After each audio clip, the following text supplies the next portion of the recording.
بسم اللہ الرحمن الرحیم۔ معزز ناظرین، دینی کسی چینل پر آپ کو خوش آمدید۔ ناظرین، آج کی اس ویڈیو میں ہم تاریخ اسلام کی ان چند بہادر عورتوں اور صحابیہ کا ذکر فرمائیں گے جنہوں نے نہ صرف جنگوں میں نبی پاک صلی اللہ علیہ وآلہ وسلم کی حفاظت فرمائی بلکہ اسلام کی سربلندی میں اپنا کردار ادا کیا، اور وہ آج کی عورتوں کے لیے ایک بہترین مثال ہیں۔ ناظرین، جنگ کوئی معمولی بات نہیں، اور وہ بھی تب جب آپ کا مقابلہ کفار کی بہت بڑی تعداد سے ہو، لیکن ان جنگوں کے خطرات سے بلا خوف و خطر ہو کے ان پیاری صحابیہ نے نبی کریم صلی اللہ علیہ وآلہ وسلم کی حفاظت کی۔ ام عمارہ بنت کعب رضی اللہ عنہا۔ حضرت ام عمارہ رضی اللہ عنہا اسلام قبول کرنے کے بعد اپنے شوہر کے ہمراہ مدینہ تشریف لے آئیں۔ کچھ عرصے بعد رسول صلی اللہ علیہ وآلہ وسلم بھی مدینہ منورہ تشریف لے آئے، اور یہاں کفر و اسلام کا پہلا معرکہ جنگ احد برپا ہوا۔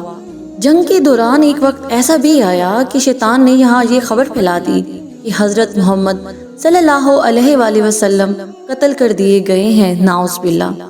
میدان جنگ میں وہ لوگ جو رسول اللہ صلی اللہ علیہ وآلہ وسلم سے دور تھے دل برداشتہ ہو گئے اور میدان سے دور ہو کر بیٹھ گئے۔ تقریباً 10 صحابی آپ صلی اللہ علیہ وآلہ وسلم کے گرد رک کر آپ صلی اللہ علیہ وآلہ وسلم کی حفاظت کرتے رہے اور اپنی جانوں کا نذرانہ پیش کرتے رہے۔ ان اصحاب میں سے ایک حضرت ام عمارہ رضی اللہ عنہا تھیں۔ حضرت عمارہ بڑی دلیری سے کافروں دشمنوں کو حضرت محمد صلی اللہ علیہ وآلہ وسلم کی طرف آنے سے روکتی رہیں، اور اس کوشش میں حضرت ام عمارہ رضی اللہ عنہا کو 70 زخم آئے، لیکن آپ حضور صلی اللہ علیہ وآلہ وسلم کی حفاظت میں جی جان سے لگی رہیں۔ حضور صلی اللہ علیہ وآلہ وسلم نے فرمایا کہ میں جنگ احد میں جس طرف دیکھتا ہوں عمارہ کو ہی پاتا ہوں۔ حضرت اسماء بنت یزید بن السکن حضرت اسماء بنت یزید بن السکن ایک انصاری خاتون تھی۔ ان کے والد کا نام یزید بن السکن تھا۔ ان کے شوہر حضرت ابو سعید رضی اللہ عنہ انصاری تھے۔ حضرت اسماء رضی اللہ عنہ نے حضرت مصعب بن عمیر رضی اللہ عنہ کی دعوت پر اسلام قبول کیا۔ اسلام قبول کرنے کے بعد انہوں نے علم حاصل کرنے میں وقت صرف کیا۔ حضرت اسماء رضی اللہ عنہ نے بیعت رضوان میں شرکت کی اور نبی پاک صلی اللہ علیہ وآلہ وسلم سے بیعت کا شرف حاصل کیا، اور حضرت اسماء رضی اللہ عنہ کے گھر میں نبی پاک صلی اللہ علیہ وآلہ وسلم کا ایک معجزہ بہت مشہور ہے کہ ایک مرتبہ حضور صلی اللہ علیہ وآلہ وسلم نے حضرت اسماء رضی اللہ عنہ کے گھر میں مغرب کی نماز ادا کی۔ آپ صلی اللہ علیہ وآلہ وسلم کے ساتھ 40 صحابہ کرام رضی اللہ عنہم تھے۔ حضرت اسماء رضی اللہ عنہ نے تھوڑا سا سالن اور روٹی کے چند ٹکڑے نبی کریم صلی اللہ علیہ وآلہ وسلم کو پیش کیے۔ سب نے اس کھانے میں سے کھایا، پھر بھی ختم نہ ہوا۔ کھانے کے بعد آپ صلی اللہ علیہ وآلہ وسلم نے پانی کے برتن میں پانی پیا اور چلے گئے۔ حضرت اسماء رضی اللہ عنہ فرماتی ہیں کہ جب میرے خاندان کے لوگ بیمار ہوتے تو ہم وہ پانی پیتے تھے جو رسول اللہ صلی اللہ علیہ وآلہ وسلم اور صحابہ کرام رضی اللہ عنہ برتن میں چھوڑا تھا، اور وہ تندرست ہو جاتے، اور اس کی بدولت ہی ہمارے گھر کا رزق بڑھ گیا۔ حضرت اسماء رضی اللہ عنہ جہاد کی بھی خواہش مند تھی اور اپنی ذہانت اور بہادری کے ساتھ کئی مواقعوں پر مسلم فوج میں شامل ہوئیں۔ حضرت عمر بن خطاب رضی اللہ عنہ کے دور میں بازنطینیوں کے ساتھ جنگ یرموک میں زخمیوں کی دیکھ بھال اور مجاہدوں کو پانی پلانے کے لیے حصہ لیا۔ جب دشمنوں کا حملہ خواتین کے خیموں کی طرف ہوا تو حضرت اسماء رضی اللہ عنہ نے اپنے خیمے کا کھمبا پکڑ کر میدان جنگ میں چلی گئیں اور 9 بازنطینی فوجیوں کو ہلاک کر دیا۔ حضرت برقہ رضی اللہ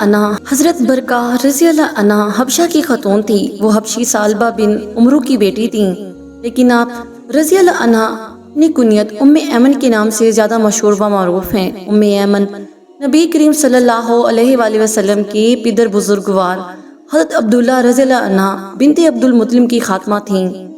رسول اللہ صلی اللہ علیہ وآلہ وسلم کی والدہ ماجدہ حضرت آمنہ رضی اللہ عنہ کی وفات کے بعد انہوں نے رسول اللہ صلی اللہ علیہ وآلہ وسلم کی دیکھ بھال کی ذمہ داری ایک ماں کی طرح بخوبی نبھائی۔ حضرت ختیجہ رضی اللہ عنہ سے شادی کے بعد نبی کریم صلی اللہ علیہ وآلہ وسلم نے ام ایمن کو آزاد کر دیا اور ان کی شادی حضرت عبید بن زید سے کر دی۔ اس شادی سے ان کا ایک بیٹا ایمن پیدا ہوا اور اس طرح سے وہ ام ایمن کے نام سے مشہور ہوئیں۔ حضرت محمد صلی اللہ علیہ وآلہ وسلم کی اعلان نبوت کے بعد ام ایمن بھی اسلام قبول کرنے والوں میں شامل تھیں اور ان کے بعد ان کے خاندان نے بھی آپ صلی اللہ علیہ وآلہ وسلم کی پیروی کی۔ مدینہ میں بھی ام ایمن رضی اللہ عنہا نے مسلمانوں کے معاملات میں اپنا بھرپور کردار ادا کیا اور رسول صلی اللہ علیہ وآلہ وسلم کو کافروں کے حملوں سے بچانے کے لیے آپ صلی اللہ علیہ وآلہ وسلم کی ہر طرح سے حفاظت کی۔ انہوں نے مختلف جنگوں میں بھی نبی کریم صلی اللہ علیہ وآلہ وسلم کا ساتھ دیا۔ غزوہ احد میں وہ مسلمان سپاہیوں کے لیے پانی لاتی تھیں اور زخمیوں کے علاج میں مدد کرتی تھیں۔ جنگ کے دوران جب رسول اللہ صلی اللہ علیہ وآلہ وسلم کے شہید ہونے کی افواہ پھیلی تو بہت سے مسلمان میدان جنگ سے بھاگ گئے، جبکہ ام ایمن رضی اللہ عنہا اپنی جگہ پر کھڑی رہیں۔ انہوں نے بھاگتے ہوئے سپاہیوں پر مٹی ڈالی اور انہیں تکلا پیش کیا اور کہا، مجھے اپنی تلوار دو اور تم تکلا گھماؤ۔ وہ کچھ دوسری مسلمان عورتوں کے ساتھ جنگ کے ارادے سے میدان ناظرین ایک انسان تھا جسے دنیا زرار بن ازور رضی اللہ عنہ کے نام سے جانتی تھی۔ یہ ایک ایسے انسان تھے کہ اس دور میں دشمن ان کے نام سے کانپ اٹھتے تھے اور ان کی راہ میں آنے سے کتراتے تھے۔ جب جنگ ہوتی تھی تو سارے دشمن اور فوجیں زرہ اور جنگی لباس پہن کر جنگ لڑتے تھے، لیکن آفرین حضرت زرہ رضی اللہ عنہ پر ذرا تو درکنار اپنا کرتا بھی اتار دیتے تھے۔